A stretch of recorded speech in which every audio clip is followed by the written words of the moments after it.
the floor. Thank you very much. Actually, I would like to start with some overview of situation in Ukraine, of statistics. We know that we had almost 3 years of wild-scale operation in Ukraine, and we all understand that the number of seized firearms will be increased, and now it's increasing. You see on my slide some figures like more than 4,000 facts of illegal handling of weapons, ammunition, and explosives were registered in 2023. And these crimes were conducted by more than 3,000 of people. So it's only official statistic. We also have a different type of small arms and light weapons that seized during 2023. It's not only about guns or pistols, it's also about assault rifles. For example, you can see here that more than 1,000 assault rifles were seized. It's about converted weapons.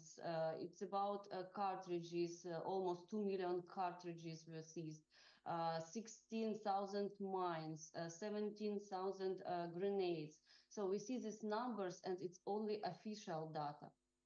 When we talk to police officers and when we speak to national police representatives and leaderships, they started to talk about not only countering of small arms and light weapons, but always a situation of control and the situation of culture, how to deal with this problem and how to raise the awareness of people about the risk of illegal arms use, illegal arms trafficking, and other very crucial issues.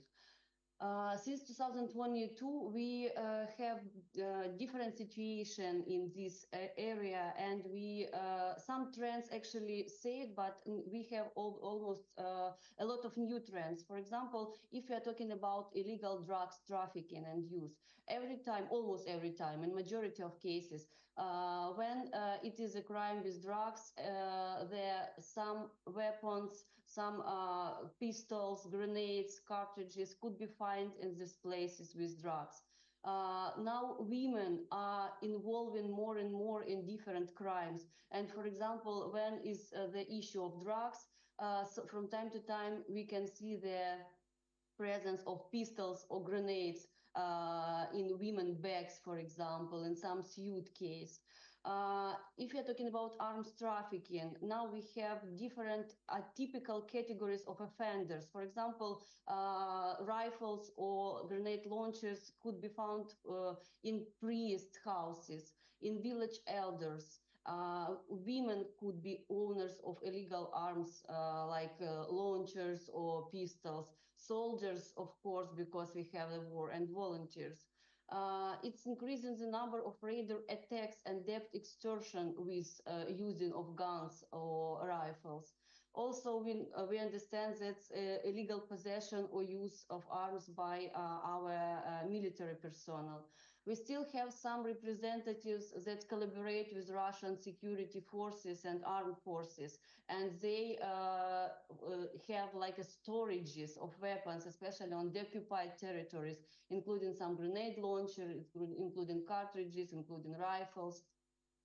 Now we have the situation, a very dangerous situation with children that are at risk, because the grenade could be found on playgrounds, in kindergarten, in different premises. For example, one of Russian collaborators saved rifles and launchers under the child bed in his house. So you can see how risky is the situation for ordinary civilians, and especially for children who know nothing about how to deal with gun when he or she could find this pistol or grenade in the playground.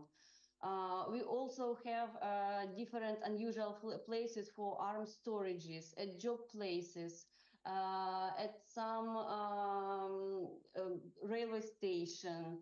Actually, we have this situation of risk with service sector. For example, in cafes, in pension fund services, in public administration services offices, in banks, in postal offices. From time to time, people with some post-trauma stress disorder can come there, ask for some services, could not receive appropriate replies or services from administrators or operators, and they could show the gun or they could show the grenade to this administrator, and people do not understand how to react on it. What could be the danger? What risk can make this illegal use or this showing of rifle or gun or grenade to the service provider? Also, we have some trends that was like a previous one, the transportation of arms in car or in other vehicles. And of course, we have the problem of Russian trophies and caches. So when we have the situation battlefield, like changing situation from occupation to occupation, from time to time, it could be the situation with Russian trophies and with these caches. Actually, we see a lot of risks in this situation because we monitor it from 2019 during all these 5 years, and we see the trends, how it could change the situation even in community level, and what risk could be on community level that not only covered by countering from police side, from national police or other law enforcement agency. It also could be the situation that need engagement of different stakeholders, wider circles of stakeholders, for example, community leaders, local self-government bodies, other ministries, other governmental institutions like the Ministry of Culture, for example, or other ministries that could engage or Ministry of Education that could be engaged in knowledge awareness about all this risk and about all this dangerous situation.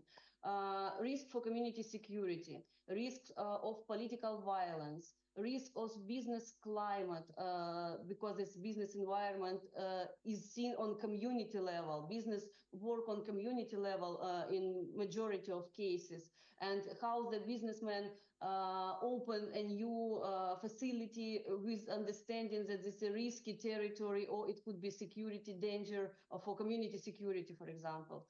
It could be strengthening of organized crimes group or increasing the number of such groups or increasing the level of violence during conducting the crimes.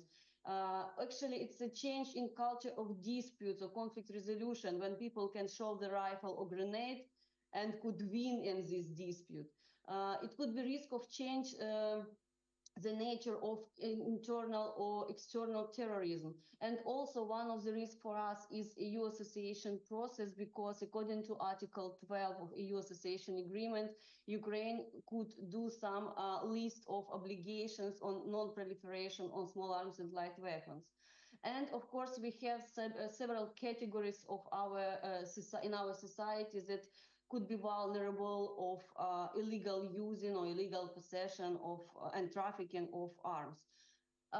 We have such hypothesis that not only law enforcement agencies should be involved in this process, and we went to communities and we asked community leaders, local self-government bodies, what they think about the situation with small arms and light weapons widespreading throughout the Ukraine and especially in their community. What they think about legalization, what they think about collection or seizing these illegal arms after the war or during the war.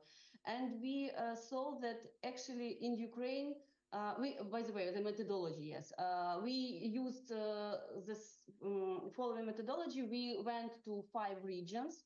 We selected different communities from east, west, center of Ukraine with different environment connected to the war in Ukraine. For example, closeness to the Beta zone or closeness to the western border.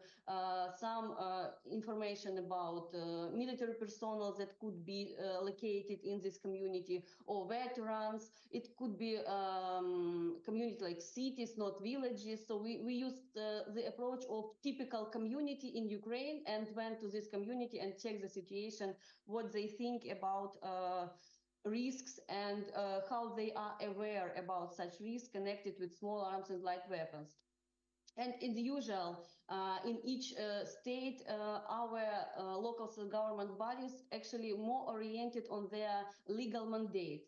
and bureaucracy. And they see the responsibility mostly on police officers or other law enforcement agencies or security sector agencies, authorities. They do not understand properly mid-term and long-term threats like the security issues, radicalization, political pressure, different violence, business environment, etc.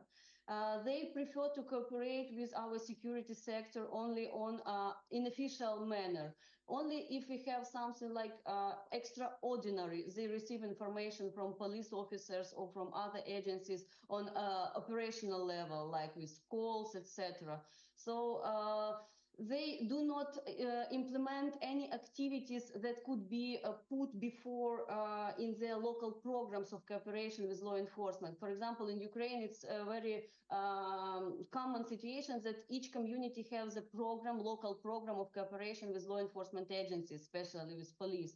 But nothing of such, no such programs actually include the activities on countering illegal small arms and light weapons, but we have the 3 years of war already, and before this we have the war in Donbass.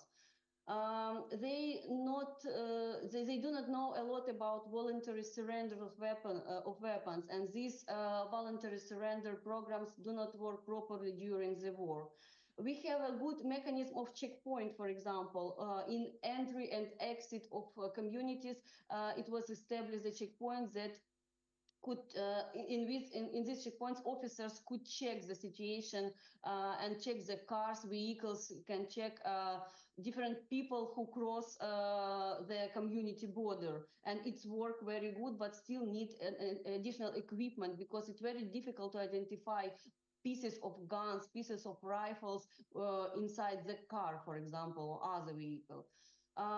Actually, we have some problems with protocol of carrying or storing firearms by military personnel because from time to time they need to leave it in their units or some premises, but they not always do it actually. And the threat of illicit small arms and light weapons more visible for communities close to the conflict zone. And when we ask our community leaders, what should we do with small arms and light weapons after the war or during the war? Should we legalize it? Should we identify different categories of people that could be the owners of I don't know, pistols or other types of weapons? And the communities close to the battle zone saw all these risks, and they say, so no, we should recollect, we should seize all arms and no legalization for no categories, only law enforcement. But if we move to the center Ukraine or to the western part of Ukraine, people there want to have guns, pistols, rifles, to secure their households, to secure their family. And they provide us example of the strategy of Irpin and Bucha, where people were without arms and they cannot secure themselves, they cannot defend themselves. That's why it's not the same situation in the western part, in the eastern part of Ukraine, and in the central part of Ukraine. Actually, my main point is we need to understand the situation with illegal arms use and arms control, not only from the perspective of law enforcement agency or only security sector. We should also include as much stakeholders in this process as possible because it would cover a lot of other areas like business or economy, like culture, like health, education, etc. So thank you. Thank you so much, Viktorina, for that very comprehensive overview of the situation in Ukraine and how at the local level, what are the risks and how this is being addressed. I guess my question to you would be is, how can we bolster or enhance arms control strategies to empower local communities and authorities to work together to address this or to prevent illicit trafficking? I think we should start with this knowledge awareness and with using a lot of additional tools, like not only law enforcement. We could use capacity building for journalists. We could use capacity building for NGOs. We can use capacity building for local self-governments to understand the risk. And then we have a lot of, for example, in Ukraine, we have a lot of legal instrument of cooperation with police, as I mentioned. We have different local programs.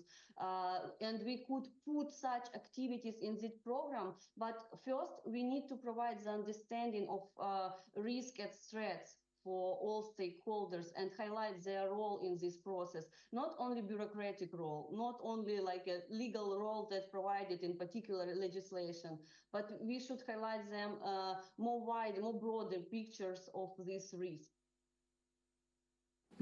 Thank you for that answer, and thank you for your presentation, and thank you to all three